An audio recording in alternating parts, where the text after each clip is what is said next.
Y hay una opción para participar en un año, es más o menos, pues no exactamente, tal vez abril del próximo año, pero digamos que habría que dar la disponibilidad ya. Yo sé que suena difícil como comprometerse a un año, pero tenemos diferentes opciones que harían funcionar la cosa. La participación no solo es presencial, puede ser híbrida en el sentido que yo quisiera mucho ir, ojalá se pueda. Entonces, que por ejemplo escribamos, no sé, María Lucía, Aura Patricia, el padre Homer y yo, ¿no? O Ángel y yo, o Candelaria y María Lucía, digamos, y yo, bueno, porque yo en cualquier caso voy a escribir pues también para ir. Entonces, como sea que nos organicemos, se puede. Algunas personas en remoto, porque toda la conexión ya está, etcétera, y los que puedan ir van. En términos de plata y eso, pues desafortunadamente el semillero no se presentó como pues acaba de conformar a ninguna de las convocatorias que dan auxilios económicos, pero de pronto, tanto la Universidad de la Mística en Ávila como la fundación o la unión entre la Universidad de la Mística y la fundación pueda garantizar, por ejemplo, el hospedaje en Ávila. Y pues ahí veríamos cómo se puede hacer para el tiquete. El año pasado yo pagué muy, pues me pagaron y no fue muy caro porque es en temporada baja. Entonces, digamos que ahí se podría de pronto pensar en que participemos de manera presencial. De pronto María Lucía si va a estar en Italia, pues le queda fácil escaparse a España. Entonces, porque eso es en abril del otro año. Entonces, esa podría ser la opción para que participemos con una comunicación en la cátedra Etigilesum, que será en un año, y digamos que ya nos comprometimos con un texto. No es un texto, de hecho, muy largo, entonces podríamos trabajar simultáneamente en dos textos distintos, uno pensado para una publicación y el pensado para la comunicación. Pero lo digo ya para que lo vayan pensando y digan, sí, nos gustaría participar. Yo creo que independientemente de que leamos o no un texto, sería muy chévere que todo el semillero participara, así sea en la opción virtual, de las conferencias y de las comunicaciones de la cátedra, porque de verdad yo que estuve el año pasado, es impresionante la calidad de los invitados, la organización, los temas que se trataron, nos abrieron un mundo, entonces es una experiencia que de verdad vale la pena que vivamos como semillero. Como les digo, yo sé que falta un montón y que suena que uno se está comprometiendo, no sabemos bien qué vamos a desayunar mañana, pero entonces es como un plano, una proyección que puede ser chévere. Para hoy yo les había propuesto elegir un pasaje o una sección de las últimas lecturas del diario que nos sirvieran un poco como conclusión de este tema que hemos propuesto y con el que seguiremos el próximo semestre, que es el de la cuestión de la escritura, que es un tema muy amplio y lo podemos abordar desde muchos lugares. Lo podemos abordar desde el lugar de la relación de la mística con la escritura, desde la relación de la filosofía con la escritura. Habíamos propuesto el tema de la resistencia, pues porque además encontramos este libro, pero yo creo que ese tema es mucho más amplio. Habíamos hablado del género literario del diario, de las implicaciones que tiene hacer un diario, etcétera. Entonces, digamos que la idea era que se escogiera un pasaje que nos permitiera pensar o cerrar o reflexionar sobre estas categorías son con las que hemos trabajado a lo largo del semestre. Entonces, y a partir de ahí, pues seguir pensando lo que veníamos pensando. Hoy es nuestra última reunión y yo creo que retomamos en julio, la última semana de julio, como porque seguimos el calendario académico, pero por supuesto, si queremos también aprovechar el periodo intersemestral para avanzar de pronto en alguna propuesta de escritura o lo que sea, pues nos podemos reunir en un momentico o mandarnos los textos o lo que sea. Eso no quiere decir que no vamos a volver a hablar en todo este tiempo. Entonces, no sé quién quiera empezar compartiendo la sección o el tema del diario que haya elegido.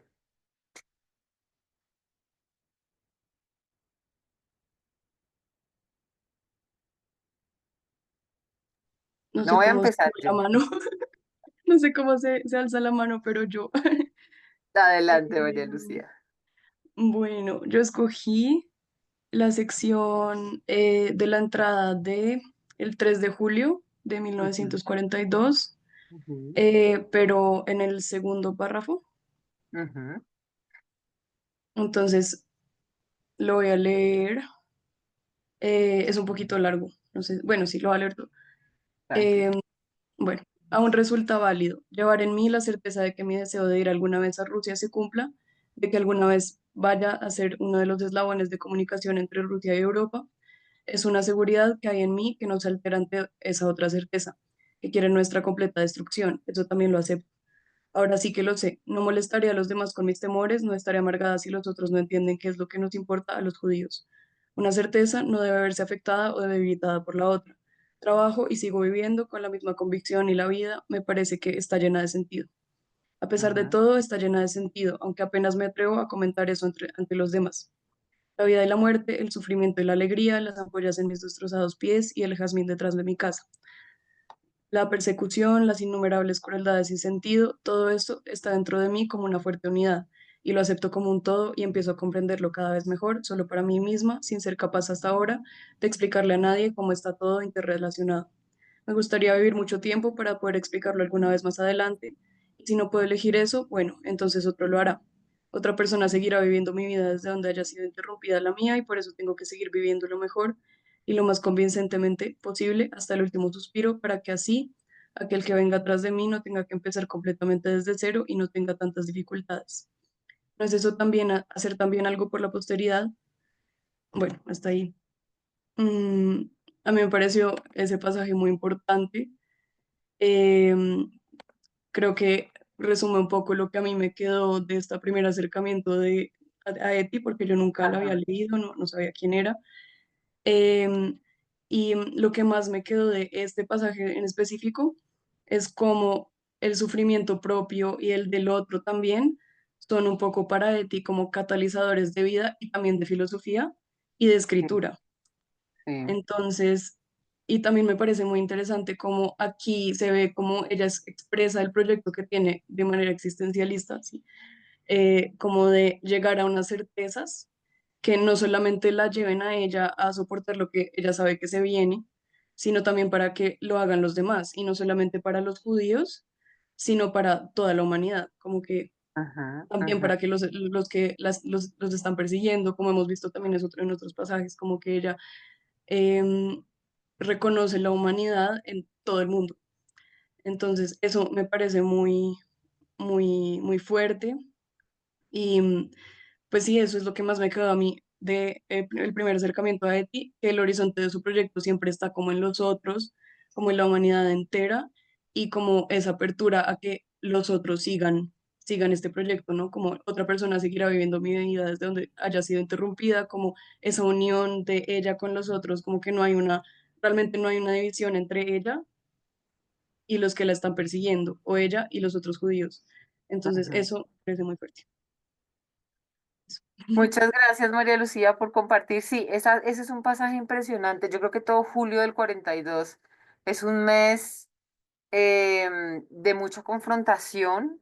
Yo creo que en esta versión que pues que tenemos, los que no tienen la versión de las obras completas, pues está seleccionado muy bien porque es el mes en el que se pone de cara y lo nombra justamente así y hace una reflexión acerca de cómo nombrar las cosas, del sufrimiento y de la destrucción, que uno diría, son palabras muy duras y el ejercicio de la escritura, fíjense que no lo cuestiona, o sea, que no lo maquilla. Hay un momento en el que ella dice, la escritura, ahorita no me acuerdo dónde lo estaba buscando, la escritura tiene que servir para decir las cosas como son.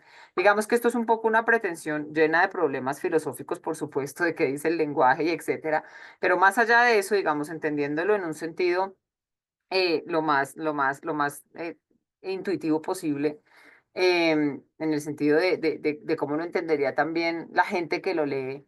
Y es decir, no crean que esto es un escape, no crean que la escritura me permite construir una especie de refugio o de castillo en el que yo me estoy inventando unas fantasías que no son ciertas para sobrellevar la situación. No, justamente aquí me estoy enfrentando a eso que también está afuera.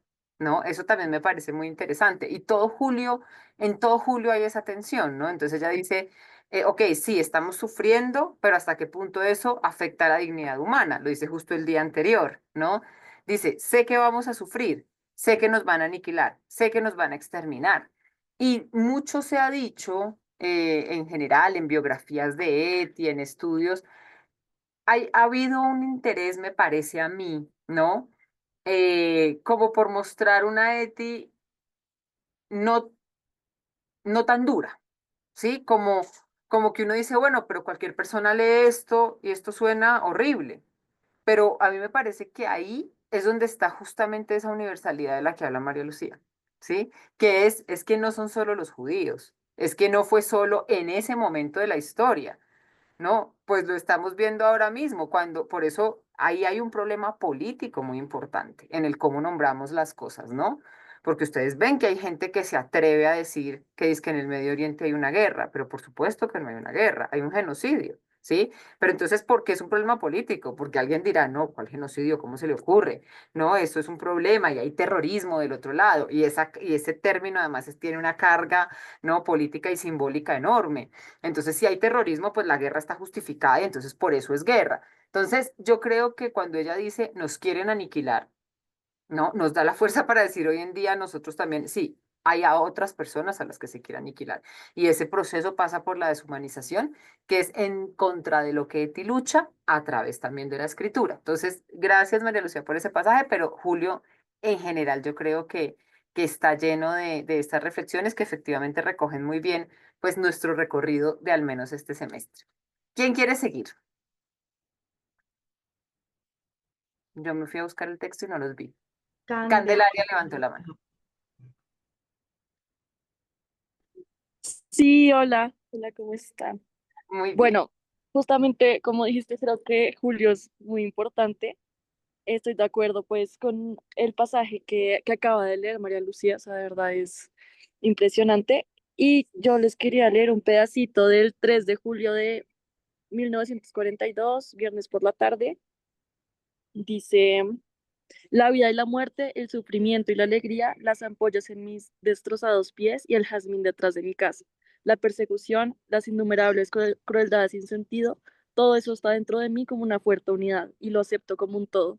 Y empiezo a comprenderlo cada vez mejor, solo para mí mismo, sin ser capaz hasta ahora de explicarle a nadie cómo está todo interrelacionado. Esa parte creo que,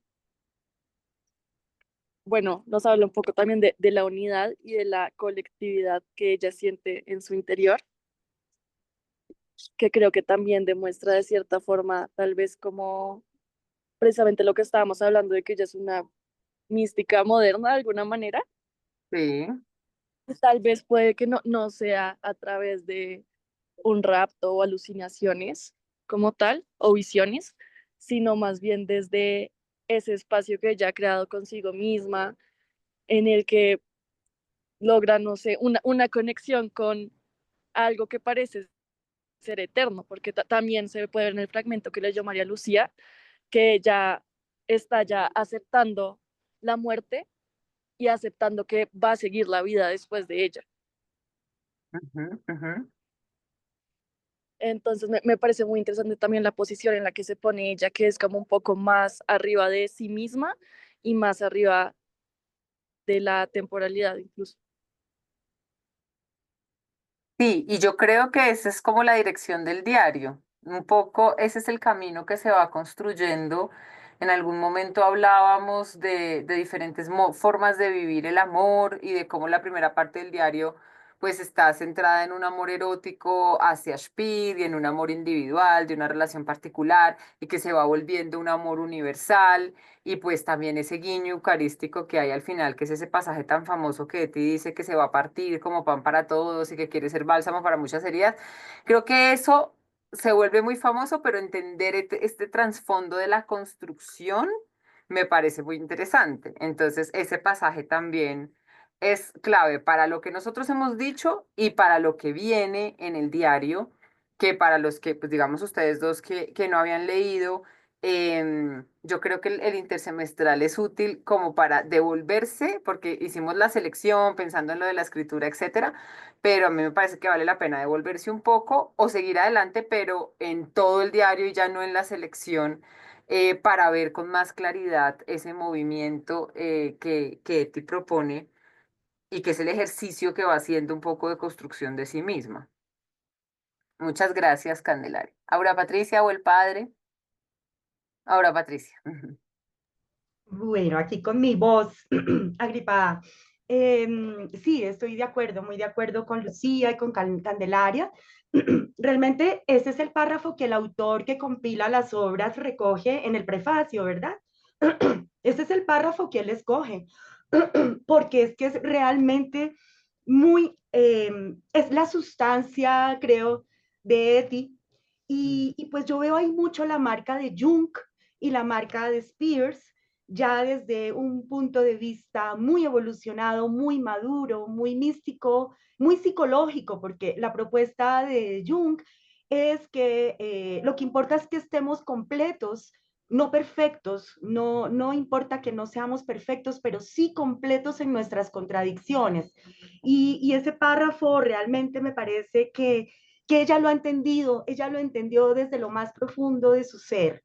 Y la escritura le permitió decirlo, ¿sí? Juntar los antagónicos, juntar las contradicciones, juntar ese pedacito de eternidad y de cielo que vive en ella con el frío, con la destrucción, con la maldad, juntar ese sueño de viajar por Rusia, que nunca lo cumplió, pero al mismo tiempo saber que vivió la vida plenamente y sabe, intuye pues, que los piojos la van a invadir dentro de poco.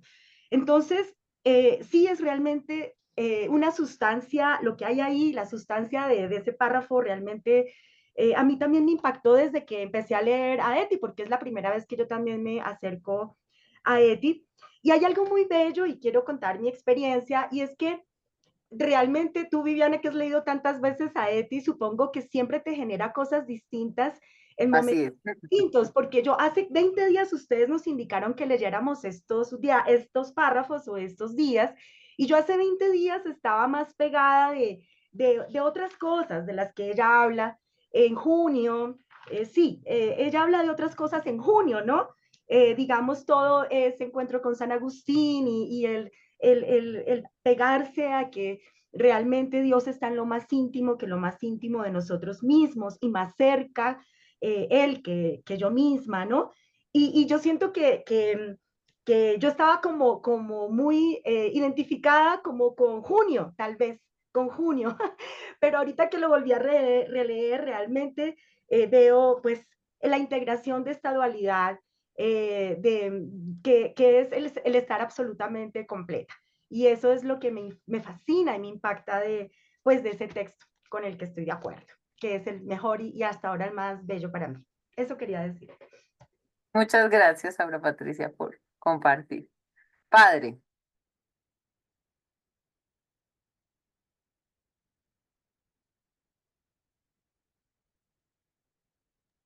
Buenas tardes. ¿cómo le va, padre? Muy bien.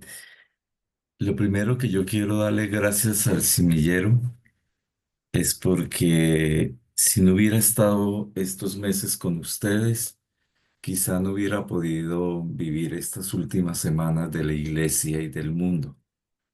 Eh, la Pascua ha sido dura. Francisco me dejó una gran orfandad espiritual. Claro, Segundo, yo siento mucho con la comunidad de la iglesia, con los creyentes.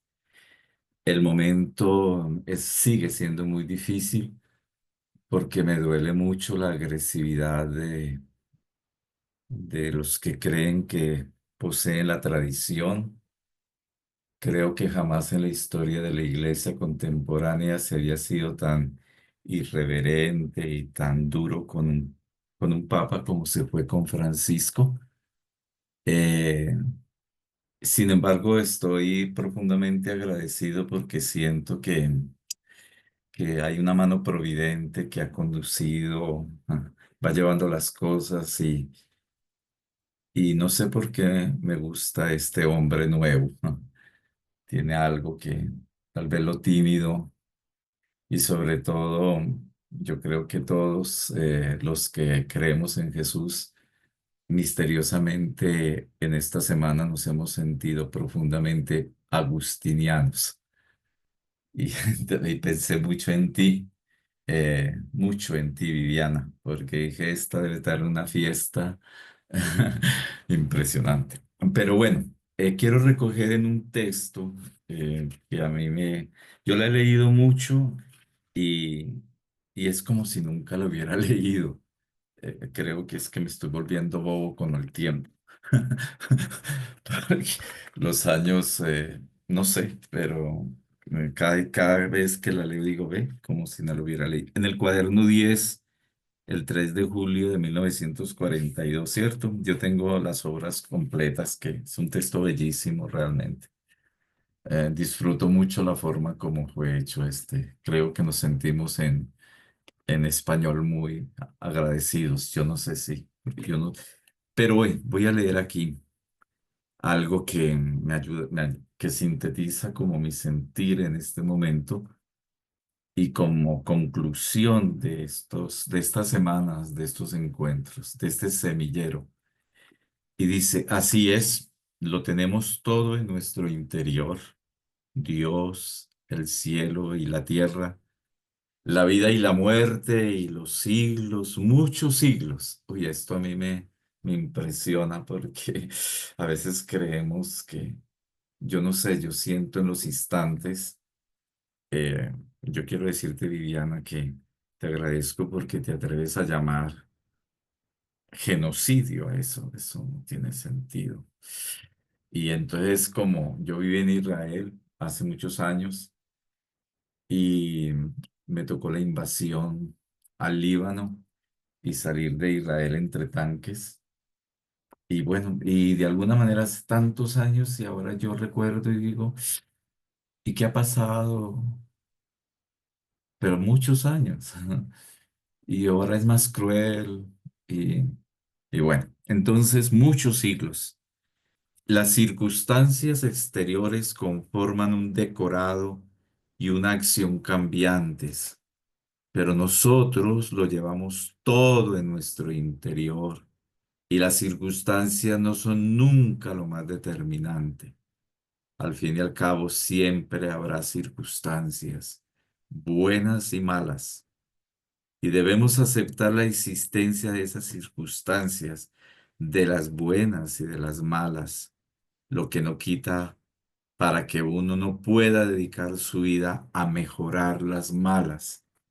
Ahí lo dice de una manera muy linda, pienso yo, que define su vocación, esos poquitos años a su manera, con su condición de mujer, de judía, de escritora, bueno, todo, de lectora. Yo siento que ella fue una maravillosa lectora. Entonces, sí, y yo no sé cómo recuperar la lectura. Sí, ¿qué hacer para recuperar la lectura? Eh, Bueno, voy a ver, a terminar esto. Lo que no quita que uno no pueda dedicar su vida a mejorar las malas circunstancias. A cultivar ese jardín, ¿no? Del que hablaba Voltaire, ¿cierto? En en ese opúsculo terrible. Y después de describir la crueldad de la humanidad, ¿no? Que ya alguna vez yo hice comentario a eso, ¿cierto?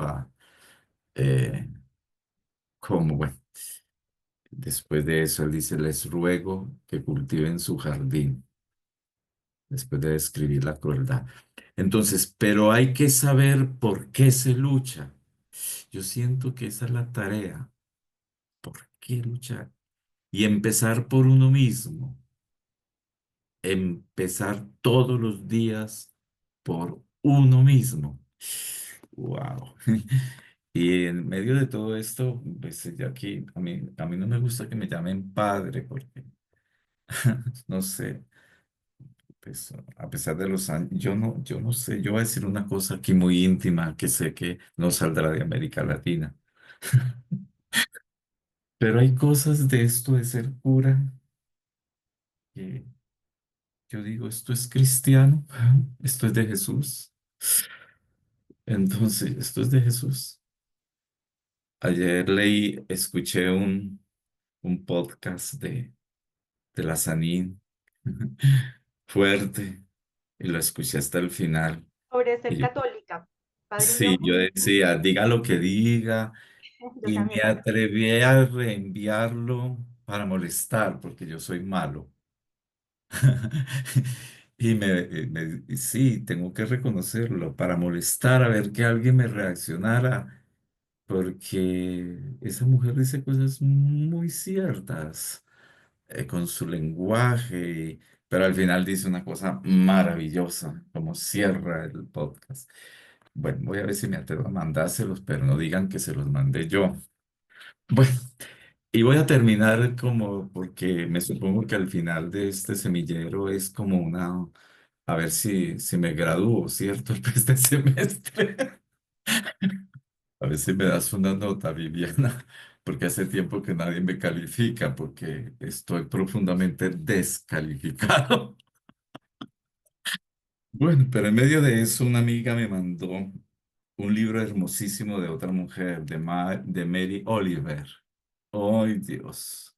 Devociones. Les suplico que la lean.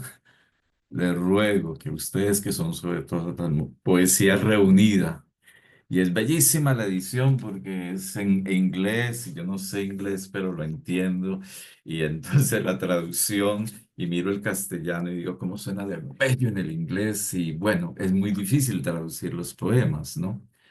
Pero voy a concluir con la voz de otra mujer, de esta mujer. Yo no sé si la conocen, pero les ruego que la busquen, ¿no? Mary Oliver. Ella es un premio Pulitzer, bueno, y tiene cosas hermosísimas.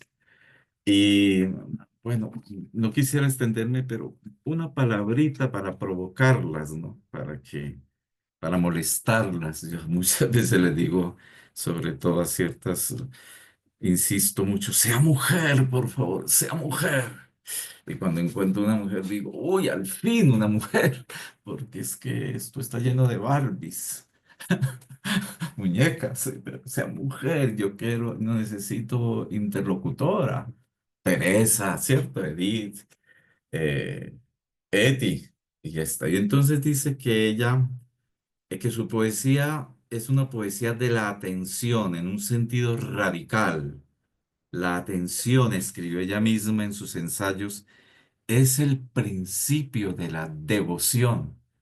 Creo que la escritura de Eddie es una escritura que es un testimonio de la atención, de fijarse, de tener los ojos, de una atención amorosa a su cuerpo, a lo que pasa por su cabeza, a las cosas, a todo, a todo, a todo. Qué mujer tan presente, diría yo, tan profundamente presente.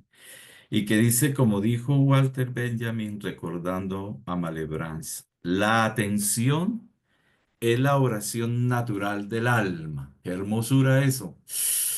Entonces yo diría, Viviana y compañeras mártires, que, que sí, que esta mujer es una mística de la atención. Bueno, ya me voy, ya me voy. Vamos a oír un poema.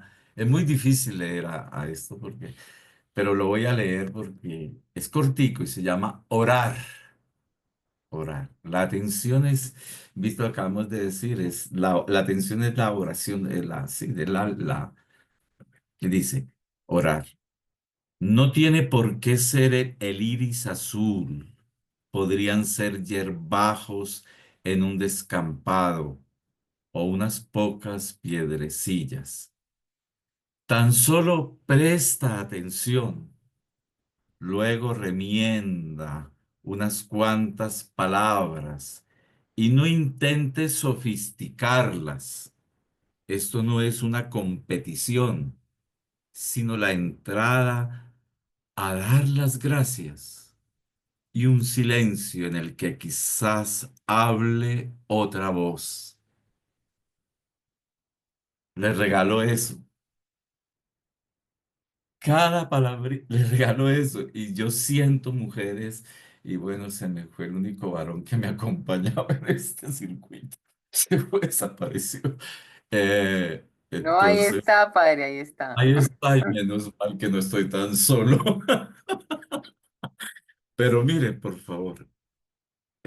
Bueno, eso es lo que quería decir. Eh, la síntesis, yo siento que esta mujer nos ayuda a recuperar la atención amorosa.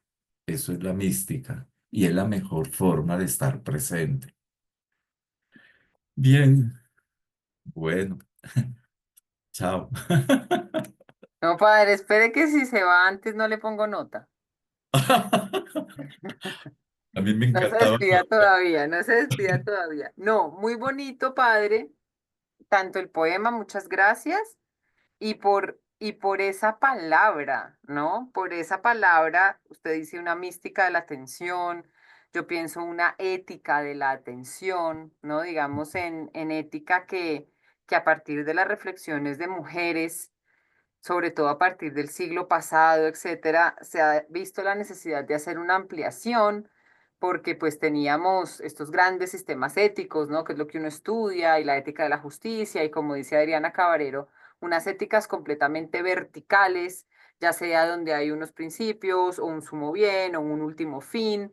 Y a partir de los años 60 del siglo pasado, gracias a Carol Gilligan, se empezó a hablar de la ética del cuidado, ¿no? Pero un poco a esta noción de cuidado le ha pasado lo que a otras, que a veces me parece a mí, me da la impresión que en algunos contextos se ha usado mucho, ¿no? Pasa como con otras nociones que en principio, digamos como pensando en Einstein, empatía, que es un concepto fenomenológico de Einstein, etcétera, después se vuelve cualquier cosa. Me parece que a veces con cuidado un poco pasa y sería muy bonito pensar en la propuesta de una ampliación de la ética entendida justamente como estas otras éticas relacionales en una ética de la atención, ¿no? Desde el pasaje que usted trae, también pensando pues en Simone Weil, por ejemplo, ¿no? Y en el texto que usted nos compartía el otro día de Milce, que la habíamos invitado hoy para que cerrara, pero está en Argentina, pero yo creo que abre el otro semestre, ella también pues ha tenido ocasión de leer a Eti, aunque lo suyo, ella es experta en Simone Weil, pero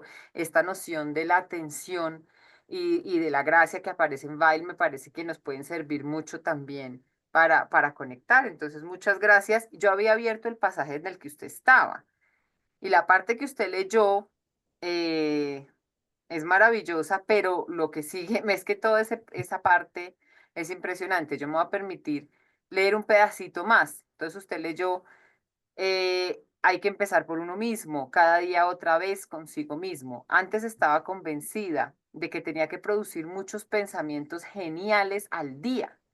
Y ahora soy como la tierra sin cultivar, sobre la que no crece nada, pero sobre la cual hay un cielo bajo y Va. silencioso. Así es mejor. Hoy día desconfío de la abundancia de pensamientos que bullen en mí.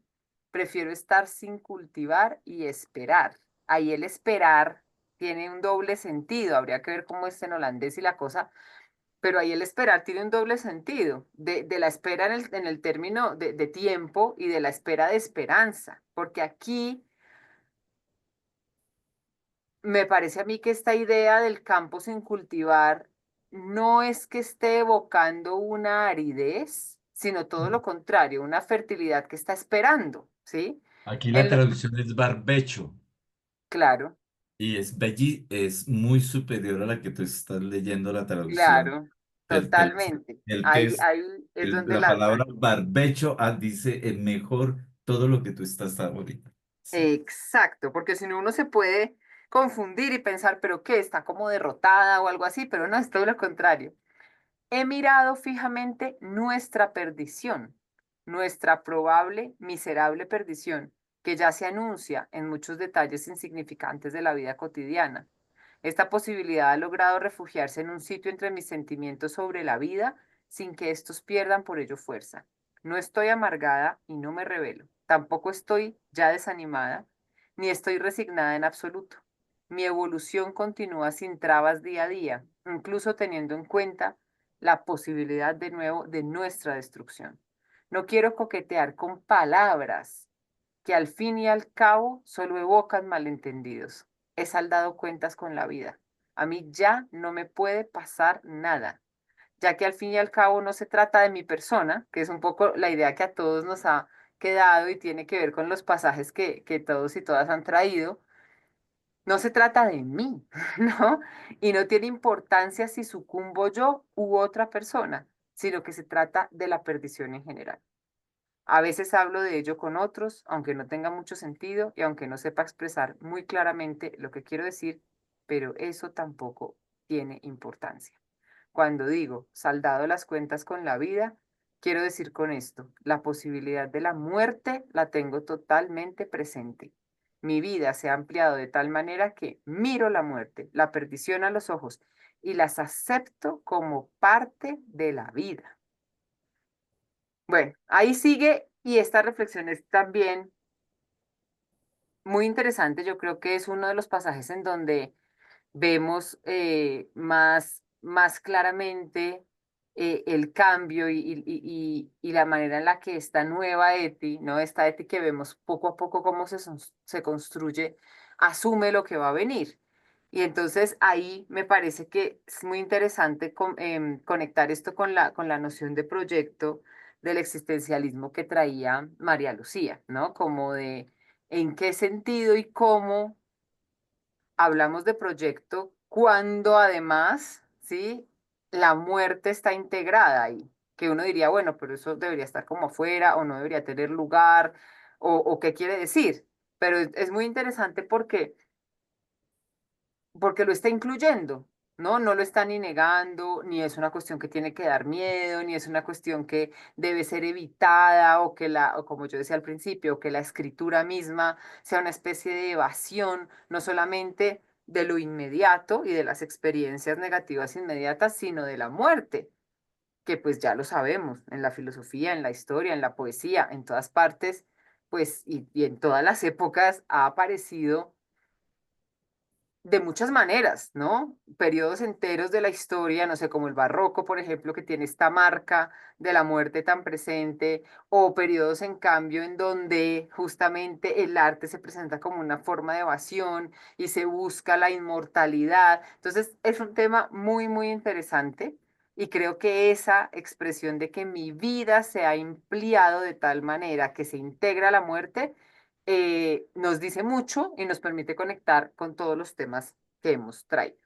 No sé si Ángel puedas hablar, porque yo sé que a veces Ángel tiene em, dificultad en el micrófono y eso. Y si nos quieras compartir algo,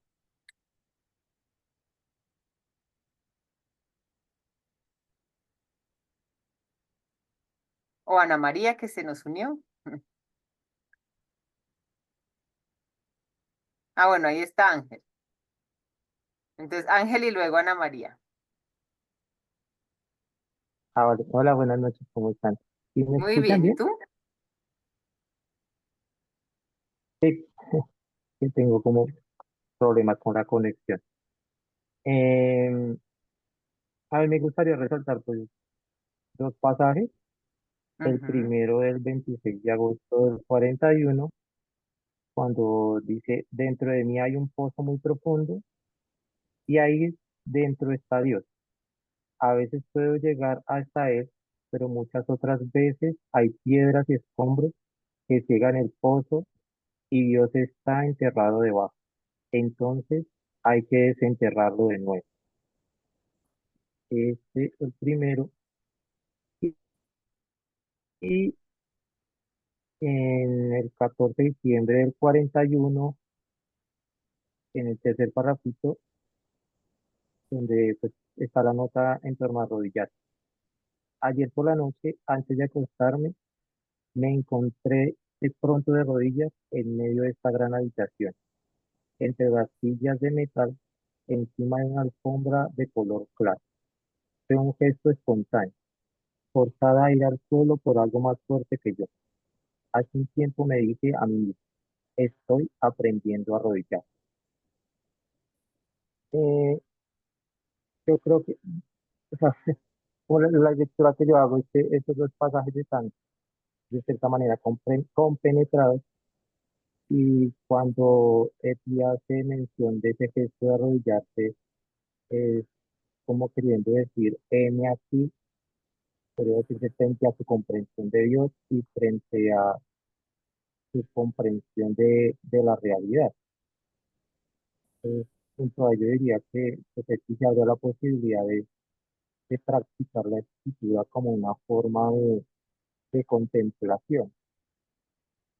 Y, y es en el sentido de querer comprender lo que está sucediendo a su alrededor, como buscando una serie de por qué, más que buscar una respuesta, sino más bien como un camino, como eh, dando ciertos espacios para, para entender cómo, digamos, como si hubiera la posibilidad de parafrasear, no sé, esa frase de Descartes la frase de Descartes, pero diciendo, escribes y más luego existes. De Petty está en esa búsqueda constante, pero también está abierta la posibilidad de que aquello que ella está escribiendo pueda tener sentido y significado para los otros en el futuro.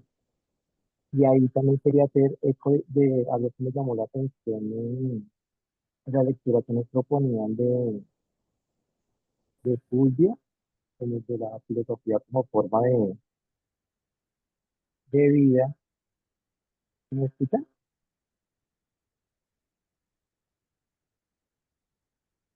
Sí, sí, te oímos. De la filosofía como forma de vida. Aquí creo que se me descargó el audio. Y me llamaba mucho la atención el pensar que pues, Eti no fue en sí pues, una filósofa, sino que ella practicó una serie de ejercicios, ¿no? Como estar atenta a lo que estaba sucediendo en el presente, esa búsqueda interior, una escucha profunda de las personas con las que ella se relacionaba, y eso también le da la posibilidad pues ya lo decía el padre, de pensarla como una mística, pero yo la pensaría como una mística de la solidaridad, ¿sí? Una mística de la solidaridad que se abre no solamente a los otros y hacia su ejercicio interior, sino se abre también a lo cotidiano, a las relaciones mismas con el cosmos, y de esa misma manera también pensar esa comprensión de Dios, no sé si podría pensarse como un ejercicio de resistencia, porque si bien la comprensión que tiene sí de Dios no es pues, digo, la comprensión que tenemos nosotros los católicos, y en muchas ocasiones que Dios es como el milagrero, el que soluciona, sino que sí, Dios está ahí, pero necesita de mí, y en ese caso pues necesitaba de ti, por eso yo la pienso como una mística de la solidaridad. Eso quería compartir. Muchas gracias, Ángel. Recapitulando, creo que nos quedan dos ideas muy bonitas y muy interesantes. La de la mística de la atención, mística de la solidaridad, que se puedan ampliar también a una ética del cuidado, donde por supuesto se incluya también esta idea, que además a mí me parece de una vigencia enorme, lo hemos dicho varias veces, en un mundo que sí ofrece, porque la verdad es que lo ofrece. Hoy hablábamos justamente en la universidad acerca de las posibilidades, por ejemplo, de hablar de salud mental con los jóvenes, porque hay una cosa que se llama la Semana de la Vida Saludable, yo no sé qué, y decíamos, bueno, ¿es una posibilidad real o no? O nos estamos metiendo en otros campos? Y la verdad llegamos a la conclusión de que no solo podemos hacerlo, sino que incluso es un deber hacerlo, y que justamente nuestras herramientas son otras, ¿sí? Es obvio que no vamos a hablar desde un punto de vista, no sé, del psicoanálisis o de una terapia psicoclínica o desde las neurociencias o de lo que sea, porque no es nuestro campo, pero sí podemos hablar, ¿no? Desde principios y desde ideas y desde conceptos y propuestas en las que nos hemos movido y nos movemos en nuestro quehacer entre la filosofía, la teología, etcétera, que justamente parten de ahí. O sea, muchas veces no para que obviamente sea el sustituto de una terapia, no, pero sí justamente a partir de esa idea que repetimos muchas veces y decimos, ah, es que así era en la antigüedad y no sé qué, que la filosofía era una forma de vida, pero justamente pensar en sus aplicaciones o en los efectos, simplemente es que no es tan difícil, ¿no? En los efectos que puede tener en una vida, en nuestras vidas, ¿no? No, nuestra vida no puede ser la misma si estamos hablando de solidaridad, si estamos hablando de apertura, si estamos hablando de cuidado, si estamos hablando de atención, y nada de eso tiene un impacto, ¿no? Si es solo un objeto de estudio. Entonces creo que es muy importante eso que dices, porque nos permite también abrir un debate más, ¿no? Y es el del lugar de eso que para nosotros es una disciplina o un objeto de interés o lo que sea en nuestras vidas, en las vidas de otro, en los impactos que pueda tener. Entonces me parece que además es un debate muy actual ese que traes y la precisión, que no nunca sobra, de que efectivamente Eti no es Edstein que se convierte, ¿no? Al catolicismo, que entra a la vida consagrada. Es verdad que ese Dios de Eti es un Dios particular, ¿no? Entonces, hay unos judíos que quieren apropiarse de Eti y decir, no, pues en últimas ella, pues al Dios que descubre es al Dios de Israel. Por otro lado, unos católicos que dicen, no, ella se convierte, solo que no sabe que se convirtió. Y creo que en ese debate no es mucho lo que avanzamos, pero en cambio sí, si hacemos lo que tú haces de decir, en últimas fue una transformación de su vida y de la de otros, y eso era lo que importaba, ¿no? Entonces, muchas gracias, Ángel, por tu propuesta, por compartir, y nos queda Ana María. Estoy un poco descolgada, pero no sé, respecto a esto de lo que decías, revalorizar en cuanto a la mística, como que es esto que ella encarna, digamos, como que lo traduce en un valor de lo humano. A mí me impresiona mucho eso, porque ella al conectar con Dios se hace incondicional con lo humano. Sí. O sea que trasciende su propia muerte, que es de lo que escapamos todos los humanos y de alguna manera, o como idea, la atravesamos todos, pero Ujú. y la vivimos como una realidad, pero creo que ella al abrazarla cobra una dimensión eh, de realidad ya sin miedo que eh, para mí ya empieza a formar parte del misterio de Dios eso, ¿no? Si se quiere, el poder abrazar la muerte en esa dimensión eh, que la trae de vuelta a la vida, pudiendo decir la vida es hermosa, hay algo como que se me escapa desde las palabras, ¿no? Como que ella al trascender eh, hace una obra dentro de ella muy grande, si se quiere, con la sombra también, que todos tenemos, ¿no? De, y de lo que como humanidad también nos tememos unos a los otros, inclusive. Somos seres como yo diría a veces, no sé si es correcto, ¿viste? Porque no lo digo yo no lo estoy inventando, si se quiere, o leyendo en mi corazón. No desde algún autor en particular. Entonces, me parece como que fue transponiendo miedos que son normales en cualquier ser humano y que lo vuelven a veces más egoísta o más menos digno de confianza, y ella al revés se abrió. Entonces a mí me da muchas vueltas en la cabeza cómo hizo ese corazón para trascenderse así y a la vez eh, ganó, eh, ganó la vida, ganó el amor, ganó al mal, si se quiere, ¿no? Y yo le hice un poema, no sé si cabe que se los lea, si no después se los mando Pero por escrito. supuesto, por favor. Y escribí, para mí tu dimensión transpersonality es un hallazgo de vida. ¿Podrías hacerte carne de la carne mía? Pan para mí y aliento en tu conciencia tan hermosa como si de vos inhalara. Podrías ser mi hija o amiga o quién sabe. Te escucho con paz en mi corazón.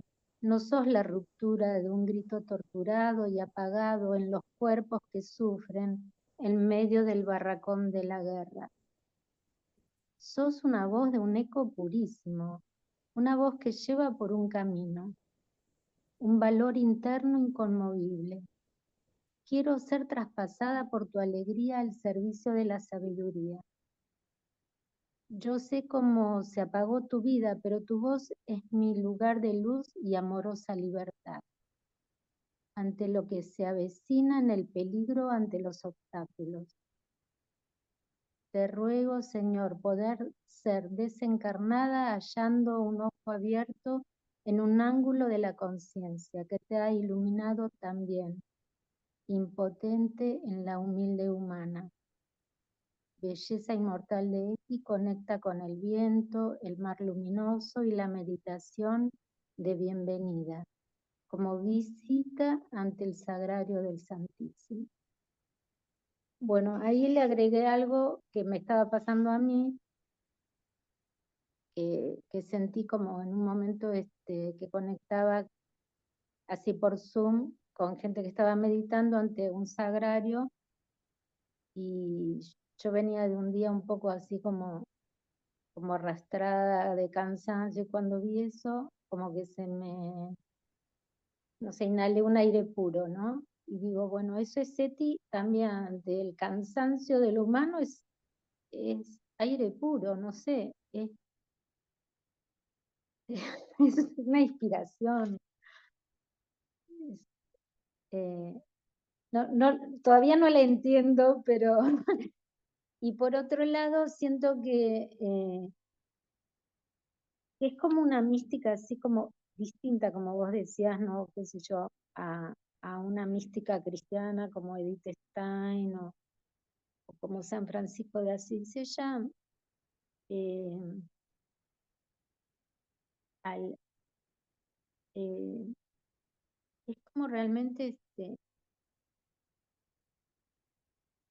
su religiosidad es como la intimidad misma, ¿no? Como que nos permite a cada uno ser religiosos a nuestra manera, o siendo quienes somos, estando donde estamos, una cosa así como sin una cosa religiosa así formal, ¿no? Eso eso me invita tanto, ¿no? Como, como que invita a vivir la vida como algo sagrado en toda su forma. Y nadie puede decir si es católica, judía, y no interesa, o sea, es,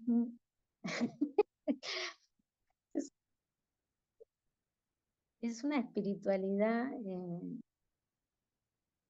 llena de coraje y de entrega. Es y a su vez no deja de ser ella y con sus cualidades de mujer joven, humana, que se enamoró, que conoció, qué sé yo, amantes, y está todo bien. O sea, no es un modelo dado de cómo hay que llegar a la santidad, ¿no? Entonces me entusiasma muchísimo. Bueno, no sé, sí, creo que puede ser muy inspiradora, como decían en la educación, y, y que trasciende de lo, o sea, esto lo vivió todo en un proceso, en unas circunstancias particulares, pero que claramente no es eh,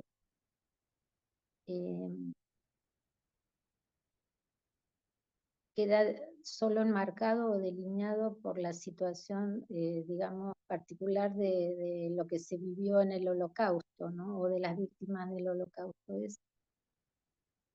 Tiene condiciones que la hacen universal.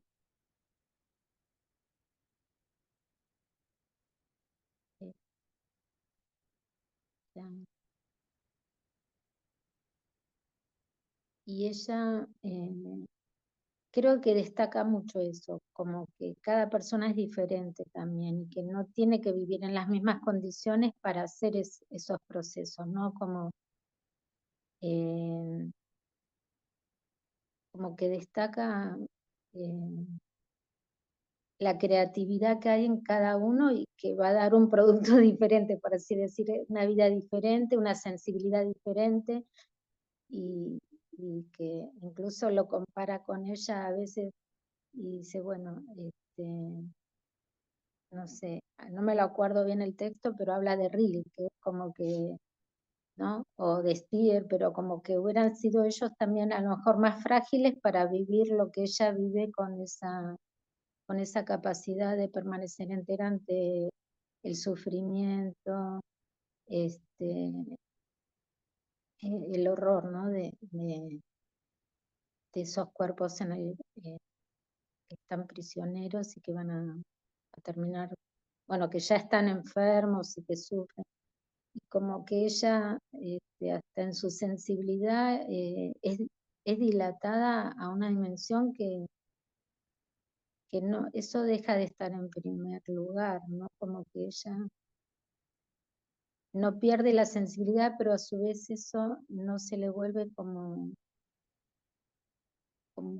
no se hace ya toda herida por eso, ¿no? Ella está sana, no sé cómo explicarlo, ¿no?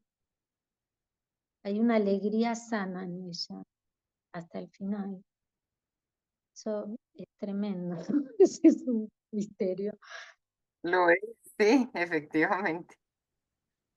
Muchas gracias, Ana María. Te pide Aura Patricia que si nos puedes compartir el poema, de verdad muy lindo y me alegra mucho porque en algún momento hicimos un encuentro que se llamaba Mística, Arte, y no me acuerdo cuál era el otro nombre.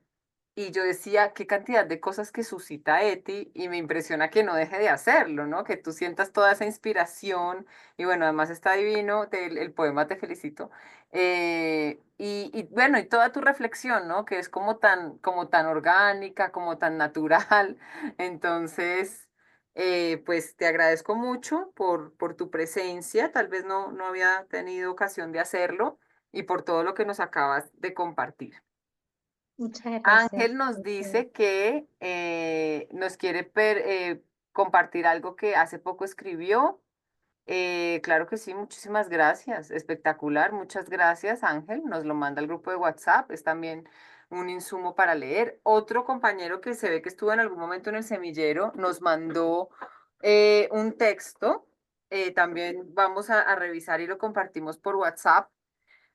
Y yo quisiera pues despedirme con algo que compartí tal vez en la primera sesión, pero entonces ahí de pronto no estábamos todos y todas, etcétera. Entonces, como para seguirlo pensando en nuestras lecturas individuales a lo largo del semestre, del intersemestral, en este tiempo que no nos vamos a ver, pero recuerden lo que les decía, de todas formas seguimos por supuesto en contacto, son bienvenidas todas las ideas, las propuestas, ahora yo tengo 500 ventanas abiertas y en cuál es, aquí.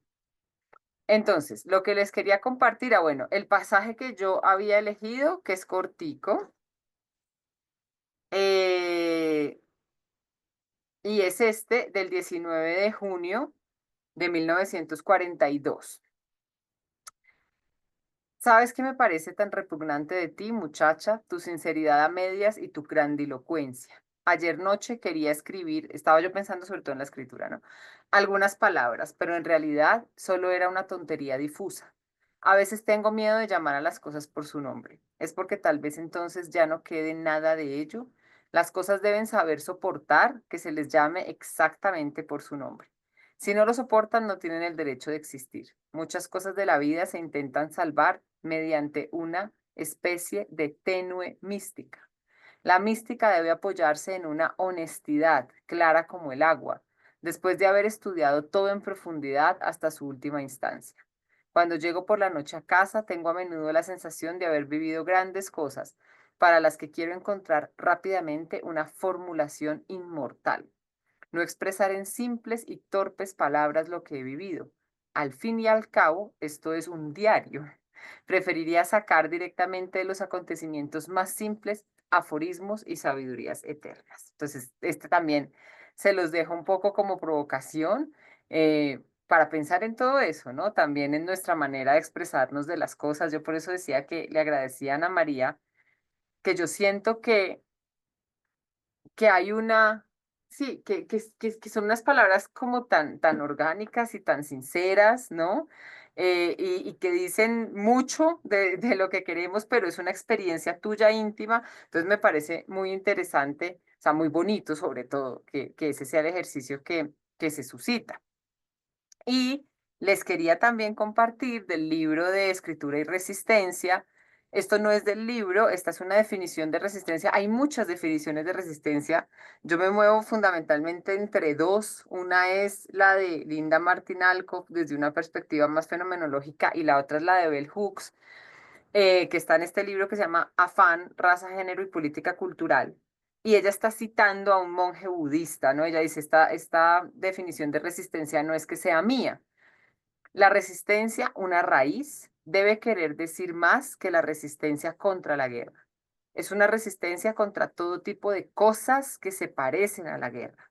Así que tal vez resistencia signifique oposición a ser invadido, ocupado, asaltado y destruido por el sistema.